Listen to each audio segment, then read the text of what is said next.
नमस्कार मित्रों, जय सीताराम।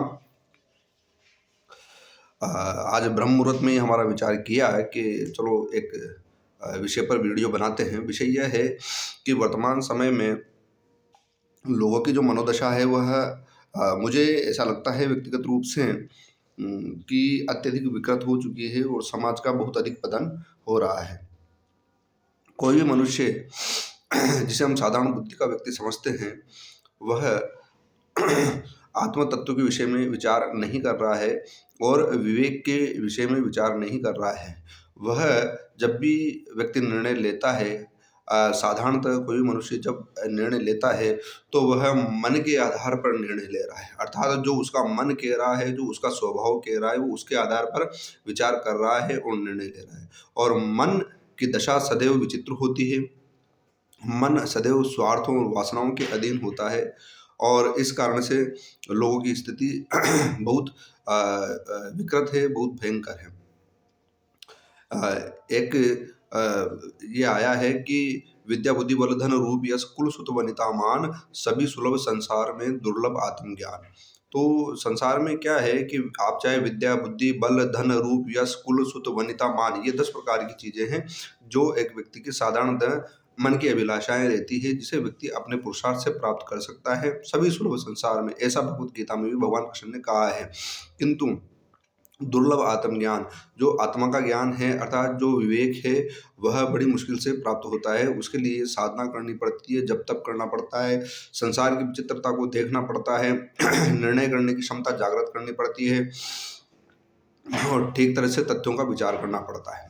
आज व्यक्तियों की चाहे मेरे कई ऐसे मित्र हैं या साधारण लोग हैं जिनमें मैं यह विषय बहुत अधिक देख रहा हूँ कि जब हम कोई विषय कहते हैं तो उनकी समझने की बुद्धि उस विषय पर होती ही नहीं है वस्तुतः। जैसे कि अगर मान लो कोई विषय है जिस पर हम शास्त्र सम्मत या तर्क सम्मत बात कर रहे हैं, तो अधिकतर क्या देखा जाता है कि कई लोग उस पर व्यक्तिगत हो जाते हैं और चूंकि उनको बुरा लगता है, उनकी मानसिक दशा और जीवन की दशा ऐसी ही होती है। यदि भी हमारा उद्देश्य व्यक्तिगत रूप से उनको कुछ कहना नहीं होता है, हम किसी विषय के उपस्थित होने पर शास्त्र सम्मत बात कहते हैं या उचित बात कहते हैं, किंतु उन्हें ऐसा लगता है कि इसने मेरे ऊपर व्यक्तिगत हमला कर दिया है, यदि भी हमें पता ही नहीं होता कि हमने ऐसा कोई बात की है।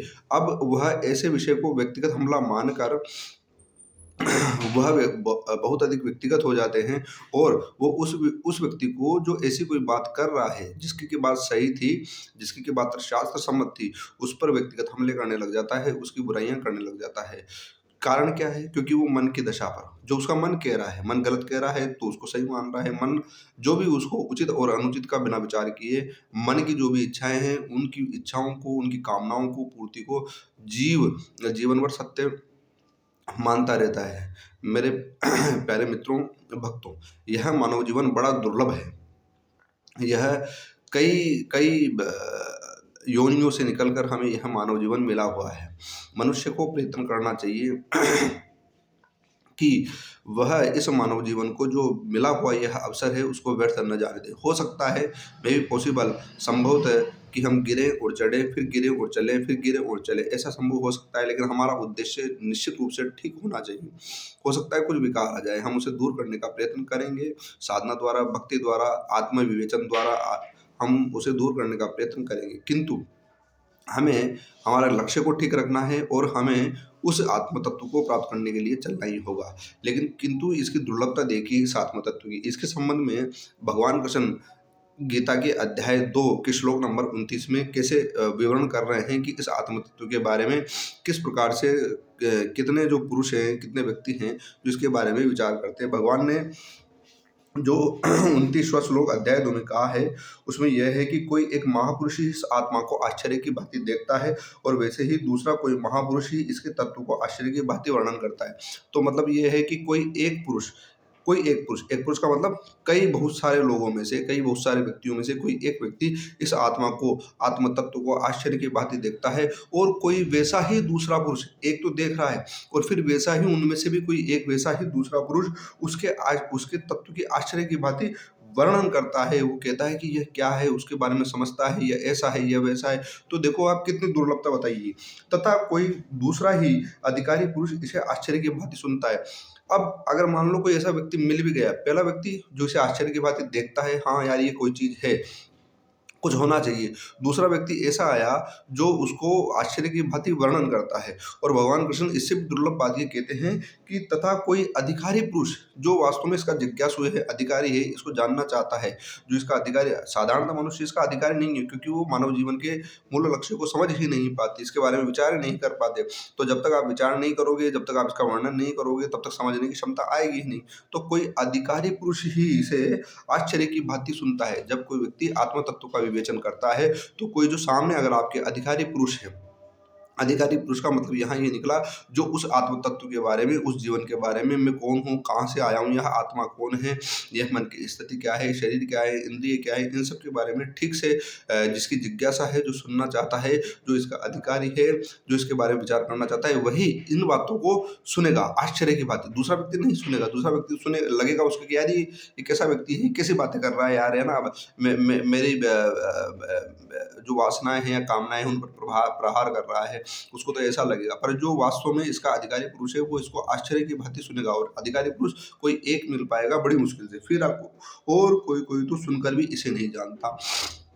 और भगवान इसके इसको कहते हैं कि अब ऐसा भी है कि बहुत सारे जो लोग इसे सुनते हैं, उनमें से भी बहुत सारे ऐसे लोग हैं जो सुनकर इसे नहीं जानते। तो इसको किस प्रकार से जाना जाता है? इसको तपस्या से जाना जाता है, इसको साधना से जाना जाता है, इसको भक्ति से जाना जाता है, और इसको अति उत्तम विवेक के द्वारा निर्णय करके शास्त्रों के माध्यम से इसे जाना जाता है, इसे साधना के द्वारा अनुभूत किया जाता है। तो मित्रों, यह मनुष्य जीवन है। इसे मेरा ये आपसे निवेदन है कि मैंने ऐसा बहुत सारे जीवन में बहुत सारे ऐसे लोगों को देखा है कि जो इस जीवन में और मन की स्थिति के आधार पर और इस मन के अहंकार के आधार पर निरर्थक अपलाप करते हैं। मेरा आपसे निवेदन है कि इस आत्मा को समझें। अगर ये मनुष्य जीवन एक बार अपने हाथ से निकल गया, व्यर्थ चला गया, तो फिर इसकी गति को कोई नहीं जानता कि इसकी गति क्या होने वाली है, इसका क्या निर्णय होने वाला है। यह शरीर, हमारा शरीर एक यात्रा के लिए, आत्मा की यात्रा के लिए हमें मिला है। इसमें बहुत अधिक आसक्त होने की आवश्यकता नहीं है। इसमें इतना ही रहें कि ठीक है, हमारी यह यात्रा है। जिस प्रकार से हम बस में या ट्रेन में या जीवन में चलते हुए कई लोगों से मिलते हैं और उनसे मिलने के बाद में हम आसक्त नहीं होते, उनको भूल जाते हैं, इसी प्रकार से हमें किसी भी व्यक्ति से, चाहे वह अपने हों, पराए हों, है ना, या अपने रक्त संबंधों में हों, कोई भी हों, उनके साथ में एक कर्तव्यपरायण रूप से रहें और बहुत अधिक आसक्त न हों, और अपने विवेक को जागृत रखें, साधना करें, ध्यान से, धैर्य से जीवन को आगे बढ़ाएं। हो सकता है हमसे जीवन पथ पर चलते हुए त्रुटियां हो जाए।